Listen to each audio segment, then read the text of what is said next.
Good rainy afternoon, folks. Here's your next video. This is about the cell membrane. And the cell membrane, even though it's part of the cell, has its own special, unique things happening. So I thought it would be best to make a separate unit uh, other than looking at the cell parts and the eukaryotes and prokaryotes. So something new that you've never seen before is unit-wide learning targets. So here's two learning targets that's going to cover the entire unit, not just individual certain concepts. So be sure you get those down. Also here for section 7.1, there's going to be 5 separate learning targets just for this section. So take a moment to pause that and write those down.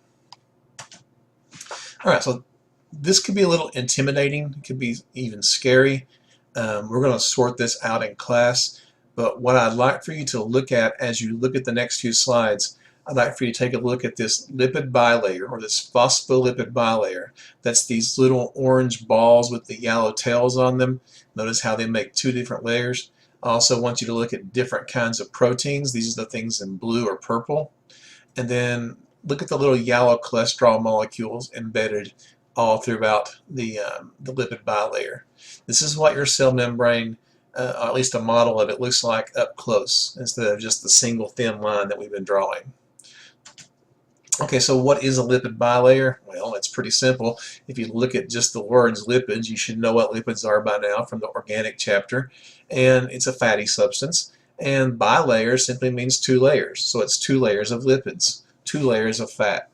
The lipid bilayer also has proteins embedded in it. Some proteins go all the way through from one side of the cell membrane to the other side of the cell membrane, and some go halfway through and they stick out the other side. Here's one of those phospholipid molecules. This is the little orange ball with the 2 yellow tails back in figure 1 that you saw so many of on that picture.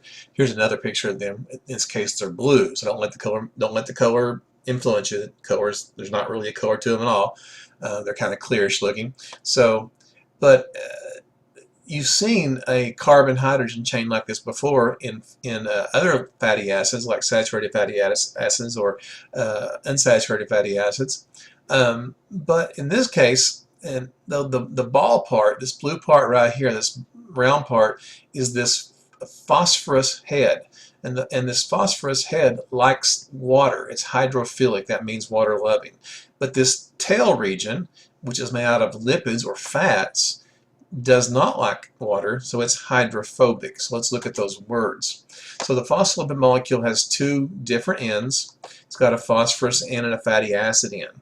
One is hydrophilic, one's hydrophobic. Those are all very important words, so those should be part of your vocabulary that you attempt to learn. The phosphorus ends, because they like the water, they're the ones that are exposed to the outside of the cell and inside the cell, because those are the watery areas.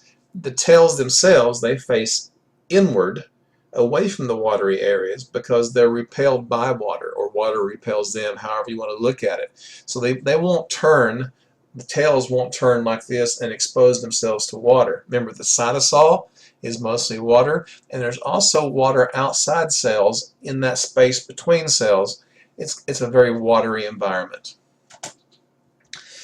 There's 5 ways that stuff, chemicals, waste, different food molecules like sugar gets into and out of a cell, and they're actually arranged into 2 big categories. One's called passive transport and the other one's called active. So it turns out that there is 3 versions of passive transport, and the big things about all versions of passive transport is that passive transport doesn't use any energy. The cell doesn't have to expend energy.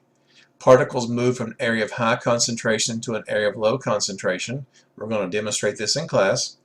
And that means they're moving down this imaginary concentration gradient. And I'll also show you that a little bit more detail in class. The first method of this is just called diffusion, or sometimes called simple diffusion. If you look at this diagram, on this side of the cell membrane, up here on top, there's a high concentration of some molecule. We don't know what these molecules are. And now here's a low concentration. So what's going to happen is the particles are going to move through the cell membrane, through that lipid bilayer, from a high concentration to a low concentration until things are equal. So here's a graphical representation of that concentration gradient. Now there are no slopes or no hills in your cells. This is just a mathematical way of saying there's a lot of the substance on one side of the cell membrane and there's a little bit of the substance on the other side of the cell membrane, and diffusion, which is a passive transport, always moves from a high concentration to a low concentration. We call that down the concentration gradient. So that means if you can kind of imagine, there's probably going to be an up the concentration gradient at some point. Think about riding a bicycle down a hill. You can pedal if you want to, but you don't have to spend any energy because gravity will do all the work for you.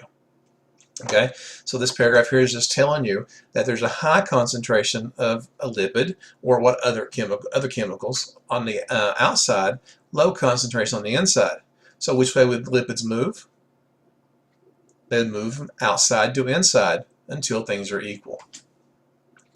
Different chemicals, different substances move through the cells in different ways, and some have to move into the cell and some have to leave the cell. So some are necessary for cell life and some are needed to be gotten rid of to stay alive. And there's also, as we learned about the Golgi and the endoplasmic reticulum, sometimes proteins are exported out of the cell. So take a look at some of the things that have to enter the cell, and then take a look at some things that have to leave the cell. Now, they enter and leave the cell by different methods depending on what kind of molecule it is. Second type, this is number 2, so once you label that number 2, because I didn't, the second type of passive transport is called facilitated diffusion. This word simply means to help. Okay, that's all that means, is diffusion with help. And they use an open protein channel to do this. And I'll show you one of those open protein channels right here. It's kind of like a tunnel through a mountain. It stays open all the time. So that means that when a molecule uses an open protein channel, then it still doesn't require any energy on the cell's part. It still moves from high concentration to low concentration. So therefore it's still passive transport. The only difference is this protein helps it. That's where it gets its name. Okay, that's it. We're going to stop here because this next video is probably the most important of the unit. Well, I had no doubt it's the most important. So I'm going to devote a whole video to that, and there'll be a third video after that. So this unit's going to have 3 videos.